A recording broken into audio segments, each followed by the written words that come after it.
চোৰৰ বিৰুদ্ধে অভিযান চলাই এক বৃহৎ সাফল্য লাভ কৰিলে কাছাৰ আৰক্ষীয়ে এজন দুজন নহয় মুঠ 21জন চোৰক গবাই চোৰক গ্ৰেপ্তাৰ কৰিবলৈ সক্ষম হৈছে কাছাৰ আৰক্ষীয়ে। আৰু কাছাৰ জিলাৰ শিলচৰ চহৰত এই বিশেষ অভিযান চলিছিল আৰু এই অভিযান কালত মুঠ 21জন গবাই চোৰক গ্ৰেপ্তাৰ কৰিছে কাছাৰ আৰক্ষীয়ে। আৰু লগতে বিভিন্ন চুৰিৰ সামগ্ৰীও কাছাৰ আৰক্ষীয়ে উদ্ধাৰ কৰিছে।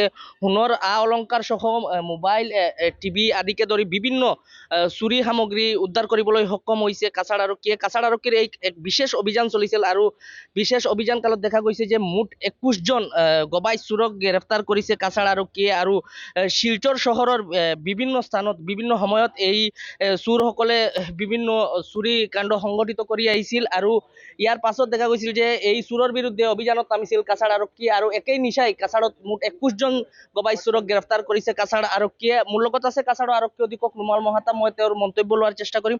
আচ্ছা ছাৰ, চোৰৰ বিৰুদ্ধে এক বৃহৎ সাফল্য লাভ কৰিছে আপোনালোকে, মুঠ 21জন গবাই চোৰক গ্ৰেপ্তাৰ কৰা হৈছে। যিবিলাক চুৰি কাৰ্য সাধাৰণতে যিবিলাক সংগঠিত হৈ থাকে সেইবিলাকে এটা সাধাৰণ ৰাইজৰ মাজত এটা বিৰূপ প্ৰতিক্ৰিয়াৰ সৃষ্টি হয়, যাৰ কাৰণে আমি এই এটা বিশেষ অভিযান চলাইছিলোঁ আৰু বিশেষ অভিযান কালত আমি 21জন চোৰক আমি ধৰিবলৈ সক্ষম হৈছোঁ। তাৰ বৃহৎ পৰিমাণৰ চুৰি সামগ্ৰী আমি উদ্ধাৰ কৰিবলৈ সক্ষম হৈছোঁ।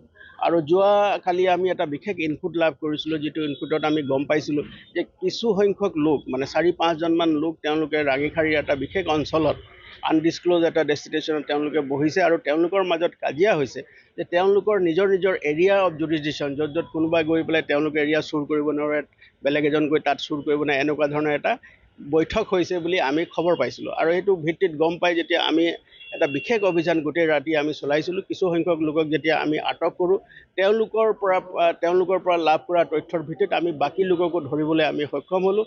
আৰু এই যিসকল লোকক আমি ইতিমধ্যে আমি এপ্ৰিহেণ্ড কৰিলোঁ, ধৰিলোঁ, তেওঁলোকৰ পজিশ্যনৰ পৰা বৃহৎ সংখ্যক সামগ্ৰী আমি উদ্ধাৰ কৰিবলৈ সক্ষম হ'লোঁ। আৰু এই যিটো আমাৰ অভিযান চলিছে, 3টা টীম আমি ইয়াত গঠন কৰি দিছিলোঁ আৰু 3টা টীমত 3জনকৈ আমাৰ DSP তাৰ নেতৃত্বত আছিলে আৰু আমি নিজে আৰু এডিশ্যনেল SP ক্ৰাইম আমাৰ লগত আছিলে। আমি গোটেই বিষয়টো আমি তত্ত্বাৱধান কৰিছোঁ, গোটেই নিশা আমি এইটো কৰিছোঁ, মনিটৰ কৰিছোঁ। আৰু সেই যেতিয়া এই গোটেই বস্তুখিনি আমি উদ্ধাৰ কৰিবলৈ সক্ষম হ'লোঁ, তাৰ লগতে এওঁলোকক এতিয়া জোৰ তদন্ত আমি চলাই আছোঁ আৰু তদন্ত কালত যাতে আৰু কিবা বস্তু যদি আমি উদ্ধাৰ কৰিব পাৰোঁ তাৰ কাৰণে আমি চেষ্টা কৰিছোঁ। গতিকে এই যি অভিযান আছে, এই অভিযান আমাৰ অব্যাহত থাকিব আৰু শিলচৰবাসী ৰাইজৰ জীৱন আৰু নিৰাপত্তাৰ দায়িত্ব আমাৰ লগত আছে। আমি কাছাৰবাসী ৰাইজৰ নিৰাপত্তাজনিত দিশ আমি সকলো সময়তে চাওঁ, তেওঁলোকক যাতে ভয় ভীতি নোহোৱাকৈ তেওঁলোকে যাতে থাকিব পাৰে, তেওঁলোকে এই যি চোৰৰ সন্ত্ৰাসৰ পৰা যাতে তেওঁলোকে সম্পূৰ্ণৰূপে মুক্ত পায়, তাৰ কাৰণে আমি অসমৰ মাননীয় মুখ্যমন্ত্ৰী ডাঙৰীয়াই অসমখনক আমি অপৰাধমুক্ত কৰিবৰ কাৰণে যিখিনি তেওঁ চেষ্টা কৰিছে, তাৰ কাৰণে আমাৰ এই এটা সৰু প্ৰচেষ্টা আমি হাতত লৈছোঁ।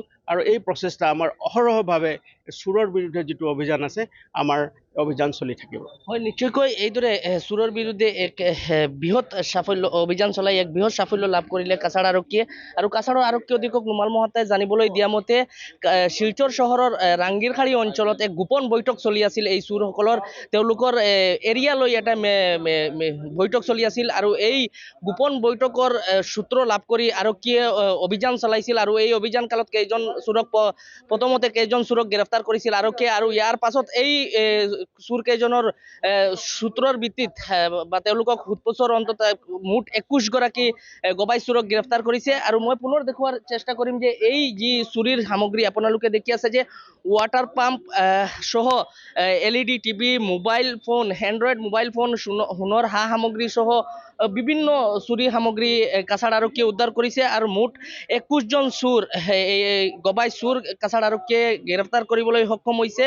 এই চোৰসকলে মূলতঃ শিলচৰ চহৰত বিগত দিনত দেখা গৈছিল যে সন্ত্ৰাস চলাই আহিছিল আৰু এই চোৰ কেইজনে। আৰু এই চোৰৰ বিৰুদ্ধে অভিযানত নামি দেখা গৈছে যে একেই নিশা শিলচৰ চহৰৰ বিভিন্ন স্থানৰ পৰা মুঠ 21জন চোৰক গ্ৰেপ্তাৰ কৰিছে কাছাৰ আৰক্ষীয়ে।